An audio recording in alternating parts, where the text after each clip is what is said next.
then to find myself to get me out of this, yes, living hell. Yes, I got back up, come on, when I fell and said the truth on what I had to tell. A new man with discipline when the culture had witnessed my sin. I felt that I had to shine within, showed the world that I was ready to begin, almost about to be given in until hip-hop gave me a new beginner. So I dropped down rhymes, needed material, started writing songs, and I hit the studio. Shalom City was so surreal, felt like a musician knowing what they feel. Over a 2-year period I made Ride or Die. When it came out, thought the gangsta style was my life. Now looking back, I'm ashamed, should have thunk twice. Just want to live like the artist in my mind. Guess it made me walk more around like a joke. Even when I got that fake respect, that lie killed me, and I lost him, man.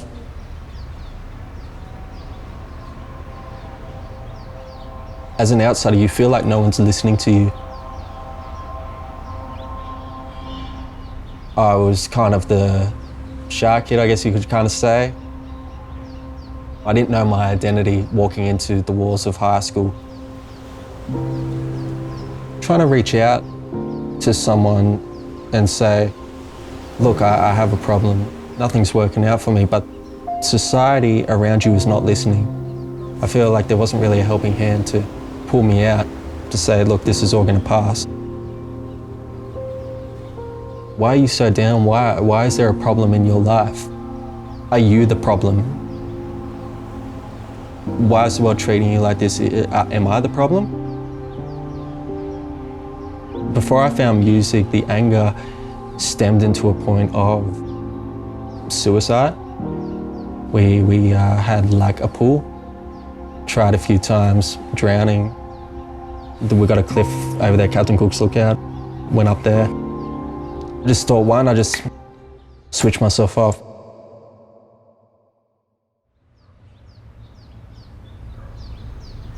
When I found hip-hop and I found identity, it all changed.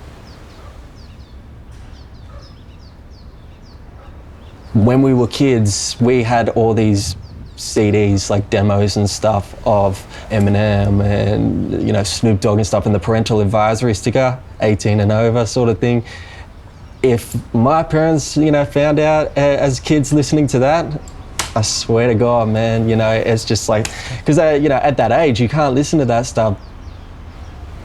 Learning about the culture and just step by step where it came and where it's developed today, it sort of had this cultural aspect I wanted to be a part of. Every day I feel like I was learning. You made me feel like my future was burning. But I'm here right now, yeah, I'm learning. The anger in their lyrics were a sort of a message to fight back and make something of myself.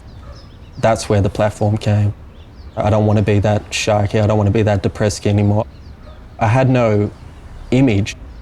You had people that did sports, you had people that did drama, you had this and that. It's like, where's my thing? And then when hip hop came in, it's like, this is where I can create something of myself.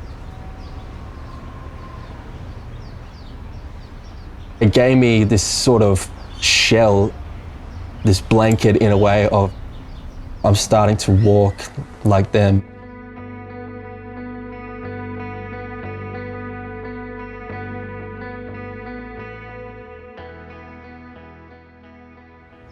Also, with a community standpoint, gave me a lot of, why not help, you know, other people and stuff through music, and that's where I found the Mad guys, you know, musicians making a difference.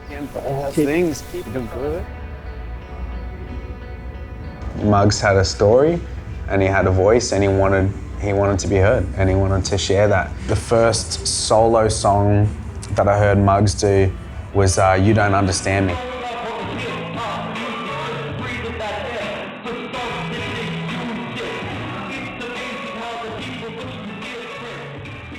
I feel like that was from when I first met Muggs, and then that, which was, you know, maybe 6 months to a year later, it was like a whole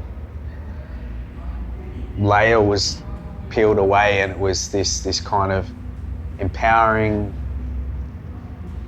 weight off shoulders lifting kind of situation to just go, I'm telling my story through something I love to do. There's something very empowering about when you kind of put that hat on and you're in artist mode and you're that person, you know, where you're saying what you want to see your goal setting, your you know, picturing where you want to see yourself.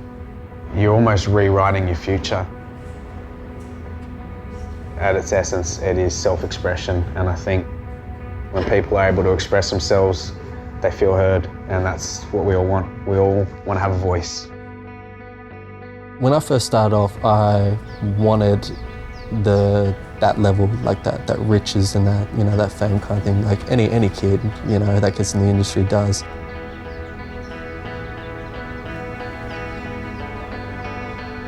But at the end of the day, I still have the realistic factor of this is a gamble, and if it doesn't happen, I know at the end of the day that I've embedded myself in the culture of hip hop and I've been respected by it. So that's something that's worth taking pride in for me, you know.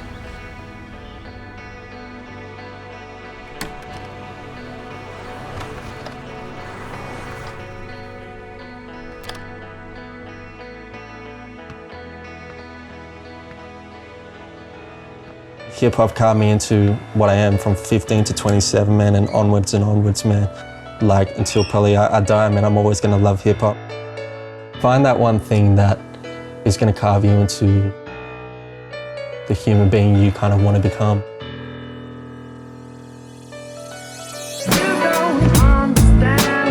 You don't understand me. But at the